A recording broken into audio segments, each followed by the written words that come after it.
الأجهزة الكهربائية كل يوم بحال وكل يوم بسعر، مش عارفة تحطي بادجت عشان تشتري الأجهزة الكهربائية بتاعتك. تعالوا النهاردة نعرف أسعار التلاجات لسنة 2023.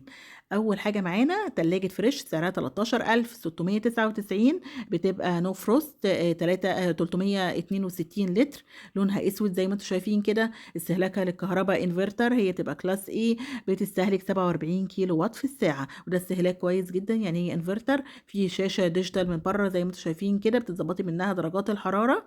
تعالوا بقى، انا رجعت لكم خطوتين ورا كده عشان تشوفوها كلها. تعالوا بقى نشوفها من جوه عاملة ازاي. زي ما انتم شايفين كده، هي بتبقى رفين، وبيبقى فيه الدرج بتاع الخضروات والفواكه، وفي الدرج اللي بيبقى تحت الفريزر، ده اللي بيحتفظ بالحاجات مجمدة. لو انت عايزة تحطي حاجة مجمدة وعايزاها تسيح شوية بس صغيرين، بتحطيها في الدرج اللي تحت الفريزر. هي واسعة جدا، الساعة اللترية دي مناسبة جدا لأي أسرة. الضمان بتاعها بيبقى 10 سنين، ضمان فول، ضمان كامل. ده الفريزر بتاعها، وبرضو واسع جدا زي ما انتم شايفين كده. وكمان في فتحات تبريد علشان لسهولة توزيع الفريون. وكمان موجود الرفين في الباب زي ما انتم شايفين، وهي موجودة في كل الثلاجات عامة. موجود كمان البوكس ده بتاع التلج. تعالوا بقى نقفلها ونشوف التلاجة اللي بعد كده. التلاجة اللي بعد كده دي تلاجة أريستون، دي تلاجة ودي فريزر مع بعض، دي الاتنين. سعرها 16199. طبعا لو عايزة تقسطي تقدري تاخدي سكرين، هي بتبقى 335 لتر. ارسطو من الماركات الممتازة، بتبقى ايطالي، ودي فكرة حلوة انها تلاجة ودي فريزر مع بعض. بس طبعا التلاجة كده هتصغر جدا. هي بتبقى كلاس A، استهلاكها للكهرباء عالي شوية. بتبقى العمر الافتراضي للجهاز ده بيبقى 6 سنين. زي ما انتم شايفين من تحت كده، عبارة عن زي الادراج بتاعت الديب فريزر، بيبقوا 3 ادراج بالشكل ده. طبعا لو أسرة عددها قليل تنفعها جدا التلاجة والديب فريزر دي. ده شكلها بيبقى من فوق كده، بيبقى فيه شاشة ديجيتال من فوق، وبتبقى عبارة عن رفوف بالمنظر ده، وفيه درج واحد بس للخضروات. وطبعا الباب فيه الأرفف زي ما انتوا شايفينها كده.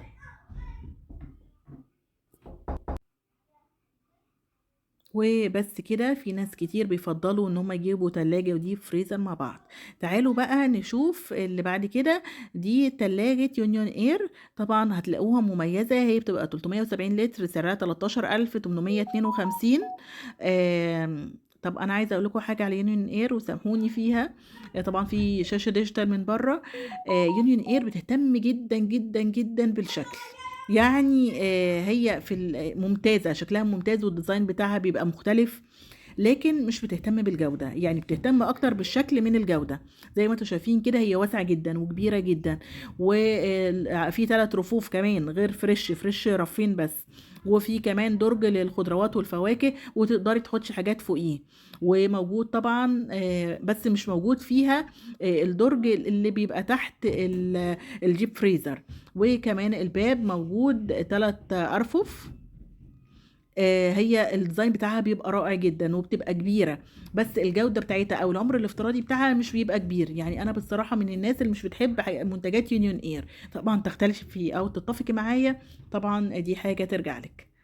زي ما انتم شايفين الباب اهو فيه رفين زي ما موجود في اي فريزر، وموجود ومش عاملين كمان البوكس بتاع التلج عشان يوفروا مكان. قالوا بقى نشوف التلاجة اللي بعد كده، هي ال جي. طبعا ال جي يعني ماركة محترمة جدا، معروفة جدا من سنين، والضمان بتاعها رائع. سعرها 37,449، يعني غالية جدا. الساعة اللترية بتاعتها 478. زي ما انتم شايفينها هي عريضة جدا وكبيرة جدا. ضمانها بيبقى 10 سنين، بتبقى انفرتر. تعالوا بقى نشوفها من جوه. زي ما انتم شايفين كده، هي واسعة جدا، عبارة عن 4 أرفف. وكمان موجود الدرج بتاع الخضروات والفواكه. ده شكل الباب بتاعها، بيبقى موجود 4 أرفف. وموجود طبعا الرف اللي بيبقى تحت الفريزر. تعالوا بقى نشوفها من فوق. وزي ما قلت لكم هي واسعة جدا، في كذا فتحة للتبريد. لتوزيع الفريون بشكل كويس. وفي كمان البوكس بتاع التلج ال جي من الماركات الرائعه. بس انا بقى اقول لكم عن تجربتي الشخصيه، بما ان انا عندي ال جي. في عيب خطير في ال جي. شايفين الكاوتش اللي بيبقى على الباب بتاع التلاجة او الفريزر ده، اللي بيقفل التلاجة؟ الكاوتش ده بيبوظ بسرعه جدا، يعني انا باظ عندي بعد 3 سنين. ده عيب خطير في ال جي، لازم تاخدوا بالكم منه. وكمان الارفف مش بتبقى متينه قوي. تعالوا بقى نشوف التلاجة اللي بعد كده. ودي تلاجة فريش، سعرها 12999. هي بتبقى انفرتر، استهلاكها للكهرباء مش عالي ابدا. بتبقى بشاشه ديجيتال زي ما انتم شايفين كده. وكمان حاطين صوره البلوتوث، يعني تشتغل بالبلوتوث. تعالوا بقى نفتحها ونشوفها. ده بيبقى شكلها. يعني هي تحسوها كنزة شوية. وكمان الفريزر بتاعها يعني كنس شوية. يعني لو عايزة تجيبي ممكن تجيبي الموديل اللي أعلى من كده شوية. تعالوا بقى نشوف التلاجة دي. دي سعرها 24330. دي تلاجة كريازي. هي بتبقى استهلاكها للكهرباء 57 كيلو وات في الساعة.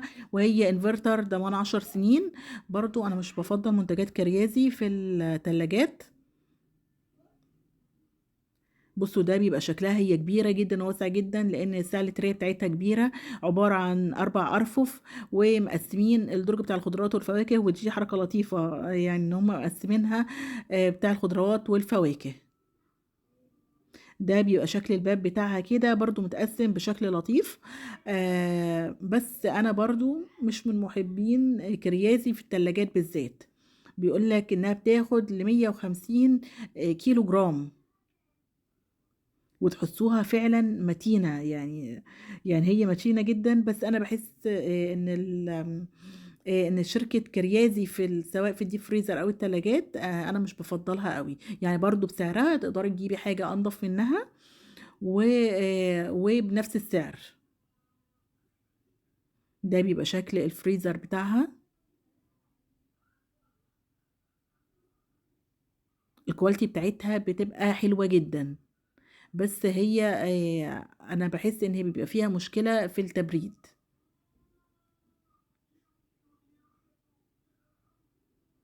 تعالوا بقى نشوف اللي بعد كده. زي ما انتوا شايفين دي تلاجة ال جي. التلاجة دي تحفة. زي ما انتوا شايفين كده بتبقى عريضة جدا وكبيرة جدا. مش قادرة اقولك سعرها قد ايه. سعرها 60790. طبعا مش اي حد هيشتريها.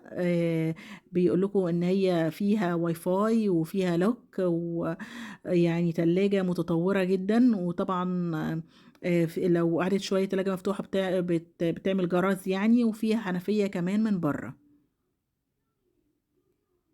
تعالوا بقى. ولونها بيبقى استانلس كده من بره.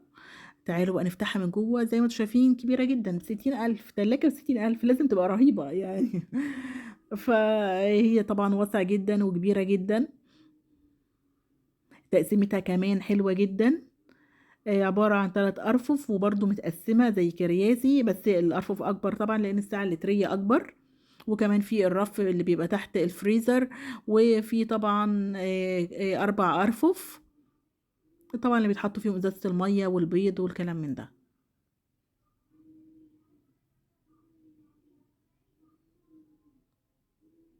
تعالوا بقى نشوف الفريزر بتاعها. طبعا واسع جدا جدا. بقولكم 60,000 لازم يبقى واسع جدا. وطبعا عاملين فتحات تبريد كتيرة. بصراحة دي ميزة ال جي، بتعمل فتحات تبريد كتيرة عشان يتوزع الفريون بشكل كويس. تعالوا بقى نشوف التلاجة اللي بعد كده. دي تلاجة كريازي. سعرها 10999. بتبقى 370 لتر. لونها اسود زي ما انتوا شايفين كده. تبقى نو فروست. استهلاكها للكهرباء ايه؟ بتستهلك 46 كيلو وات في الساعة. وطبعا فيها شاشة ديجيتال كده زي ما انتوا شايفين.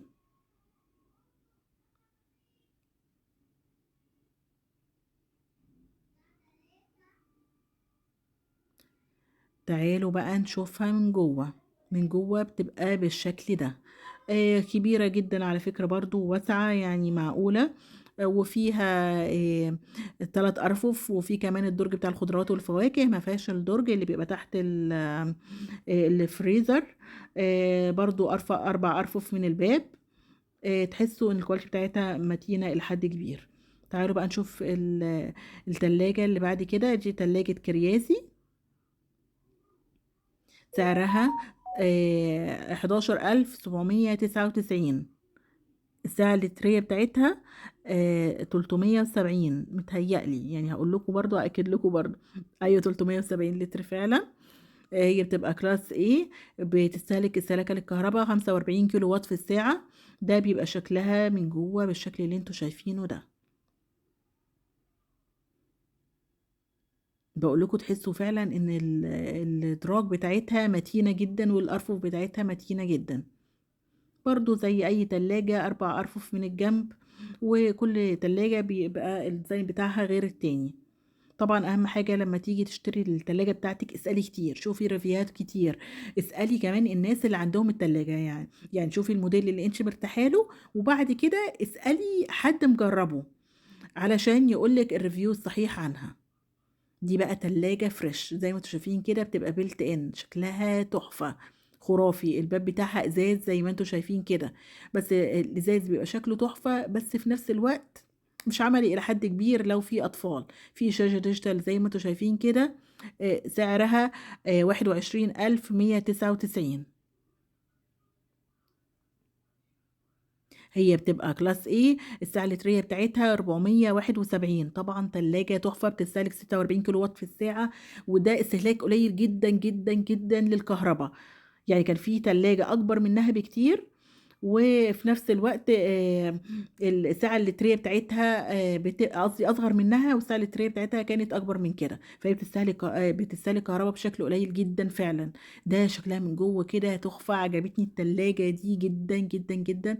مش أي تلاجة، عاملين الديزاين الرائع ده، وكمان مدخلين فيها الاستانلس. أنا مسكته بنفسي، ده استانلس. بصراحة أبدعوا في التلاجة دي. التلاجة دي من أكتر التلاجات اللي عجبتني هناك.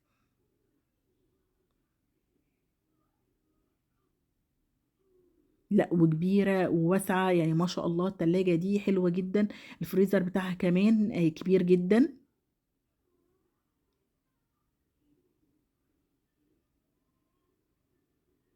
طبعا لو عايزة تاخدي رقم الموديل، بتعملي سكرين للبطاقة اللي أنا بصورها لكم دي. تلاجة ممتازة جدا. تعالوا بقى نشوف التلاجة اللي بعد كده، وهي زانوسي. زي ما انتوا شايفين كده، بيبقى برضو لونها اسود، بتبقى ضمان 7 سنين. سعرها 14990. بتبقى 437 لتر. زانوسي برضو من الماركات المحترمة جدا جدا جدا. بتبقى كلاس A. بتبقى بتستهلك الاستهلاك للكهرباء 42 كيلو وات في الساعة. التلاجة اللي تعتبر الوحيدة اللي من جوه لونها اسود. الناس بقى عشاق اللون الاسود. عاملين لكم كمان التلاجة من جوه لونها اسود. بصراحة يعني انا ممكن اجيب الحاجة من بره سودا، بس من جوه تبقى بيضة عشان تبقى منورة كده. هم عاملينها اسود لان في ناس كتير، يعني مش شرط انا ذوقي، انا كل واحد ذوقه مختلف عن التاني. بيفضلوا ان هي تبقى يعني بيعتبروها ستايل، يعني ان هي اسود من بره ومن جوه، مختلفة عن باقي التلاجات. ففي ناس كتير جدا بيعجبهم الديزاين ده. الفريزر بتاعها كبير جدا.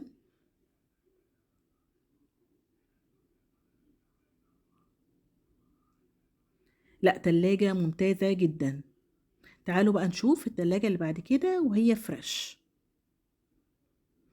ده بيبقى شكلها كده من بره، برضو حجمها مناسب جدا. سعرها 12199. بتبقى 362 لتر، لونها فضي. هي بتبقى استهلاكها للكهرباء ايه، بتستهلك في ال 40 كيلو وات في الساعة. برضو استهلاكها للكهرباء قليل. لو لاحظتوا ان فريش استهلاكها للكهرباء قليل جدا. ده بيبقى شكلها من جوه كده.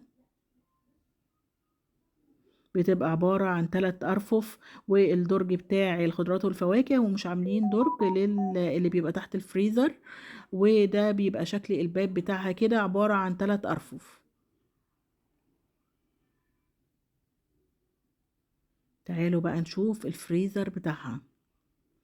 الفريزر بتاعها برضو كبير جدا ممتاز، مش عاملين درج للتلج. في ناس مش بيرضوا يعملوا درج للتلج علشان بيوفروا مكان، وعلى فكرة بصراحة هو فعلا لو مفيش درج للتلج بيوفر مكان كبير جدا. وحاطين الاتنين بتوع التلج ده يعني، ومش واخدين مكان ابدا. يعني انا مع الفكرة دي جدا، التلاجة دي كويسة جدا وسعرها حلو جدا. تعالوا بقى نشوف التلاجة اللي بعد كده. لونها اسود، ودي بتبقى زانوسي. سعرها 12190. السعة اللترية بتاعتها 370 لتر.